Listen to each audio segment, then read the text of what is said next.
तो दोस्तों, हर कोई इस दुनिया में कभी ना कभी अपने आप को शीशे में देखकर ये जरूर सोचता है कि काश मैं इतनी सुंदर होती, काश मेरा बॉडी शेप ऐसा होता। पर क्या हो अगर ये सोच किसी के पागलपन का कारण बन जाए? इस सोच को पूरा करने के लिए कोई किस हद तक जा सकता है, ये हम इस वीडियो में देखेंगे। तो दोस्तों, स्वागत है आपका हमारे चैनल कार्टूनी वर्ल्ड पर। और आज हम एक्सप्लेन करेंगे जुंजी तो नाम के एक जापानीज हॉरर मांगा आर्टिस्ट की one of the best collection voices in the dark. इसमें 7 रूह कपा देने वाली डरावनी कहानियां हैं जिसे हम एक एक करके एक्सप्लेन करते जाएंगे।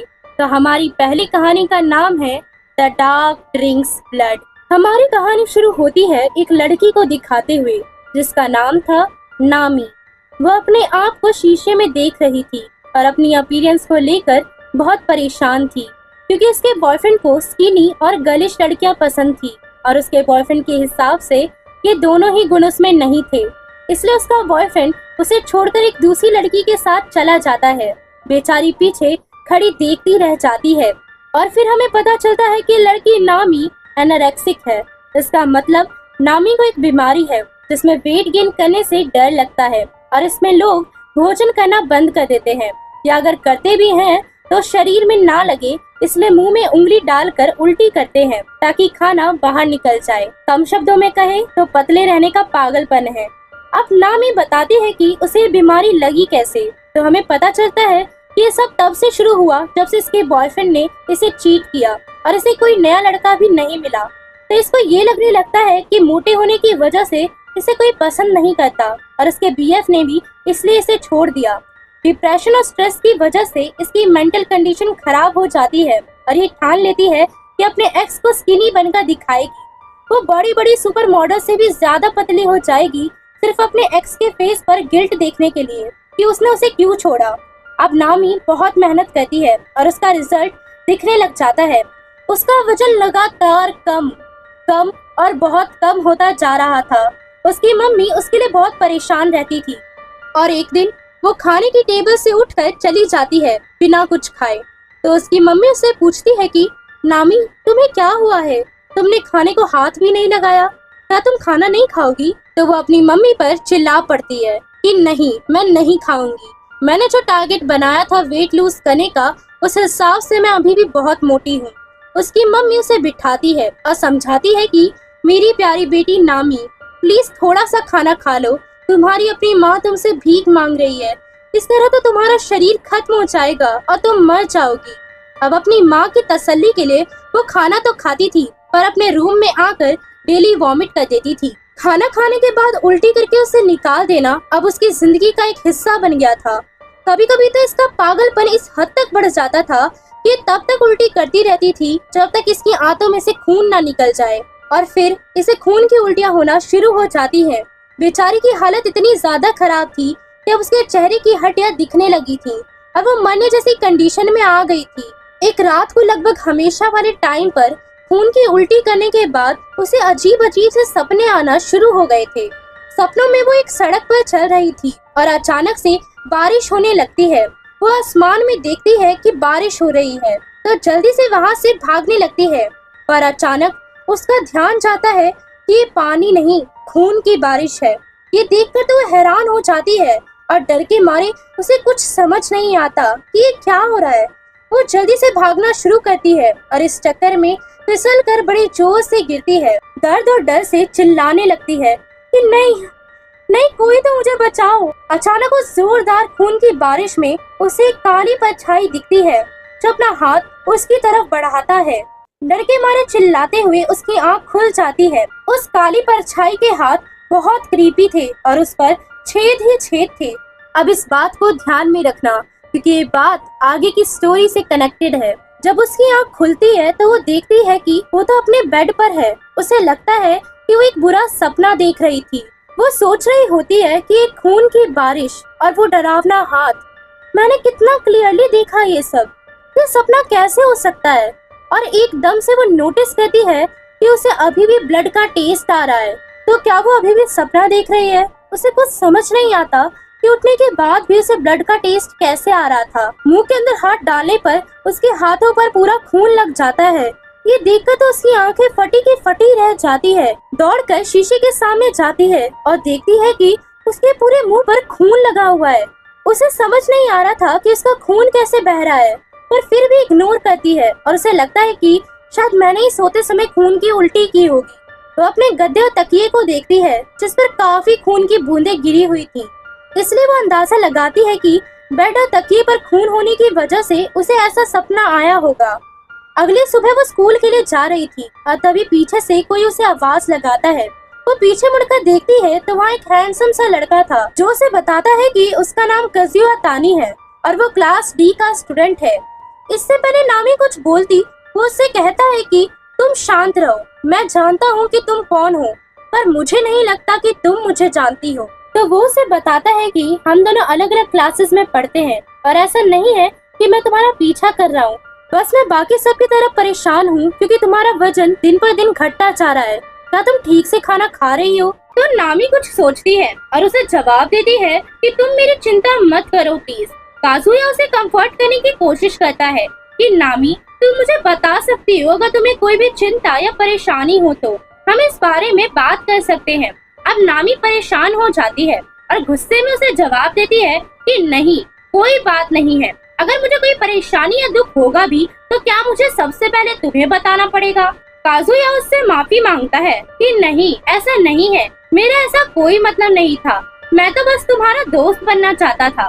नामी बिना कोई जवाब दिए वहाँ से चली जाती है। ऐसे ही दिन बीतते रहते हैं और हर दिन उसे वही डरावना सपना आता था। एक दिन वो सड़क पर अकेली चलते हुए सोच रही होती है कि मैं इन सब सपनों की वजह से हमेशा डिप्रेस्ड ही रहती हूँ और मैं जितना वजन घटाना चाहती थी उतना घटा नहीं पा रही हूँ।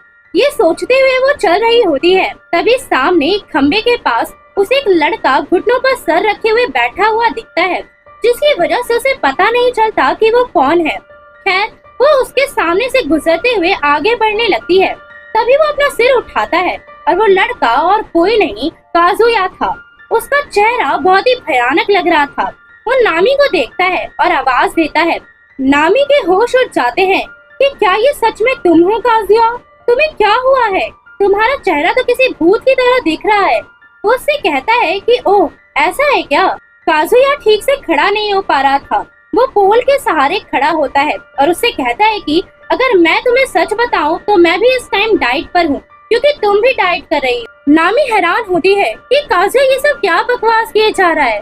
फिर काजुया बोलता है कि मैं तुमसे वादा करता हूँ जब तक तुम भूखी रहोगी और अपने शरीर को खराब करती रहोगी तब तक मैं भी भूखा रहूंगा। नामी उस पर चिल्लाती है कि क्या तुम पागल हो गए हो? ये सब फालतू की हरकतें बंद करो। काजुया उससे कहता है कि हाँ तुम सही कह रही हो सकता है मैं पागल हूँ पर तुम्हारे जितना पागल नहीं हूँ कि अपने एक्स से चिपके रहने और उसे गिल्टी फील कराने के लिए भूखा रहूं और मरने की हालत में पहुँच जाऊँ। फिर वो उसे बताता है कि मैं तुम्हारे लिए डाइट कर रहा हूँ क्योंकि मैं तुम्हें बहुत पसंद करता हूँ।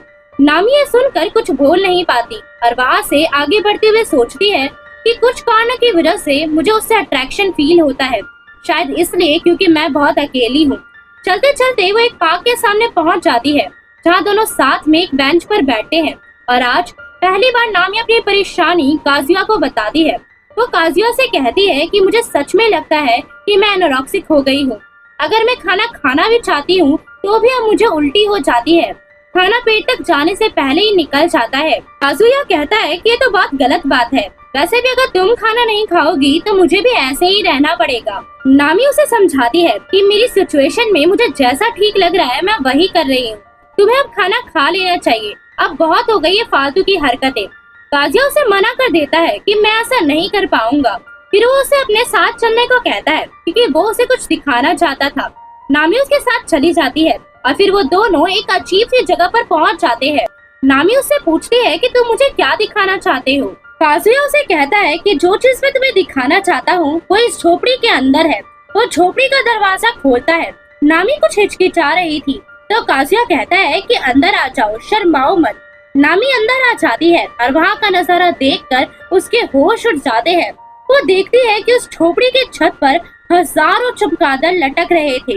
वो सभी चमगादड़ नामी की तरफ देखने लगते हैं और नामी डर के मारे चिल्लाने लगती है। काजुया उसे संभालता है कि डरो मत, शांत हो जाओ, सब ठीक है, मैं इन सभी चमगादड़ों का ध्यान रखता हूँ, ये सब मेरे दोस्त हैं। वो उसे बताता है कि ये सभी चमगादड़ बहुत ही दुर्लभ प्रजाति के हैं, पूरे जापान में ये मेरे घर के अलावा तुम्हें और कहीं नहीं मिलेगी। अब वो एक एक करके चमगादड़ की तरफ इशारा करते हुए उनके नाम बताने लगता है।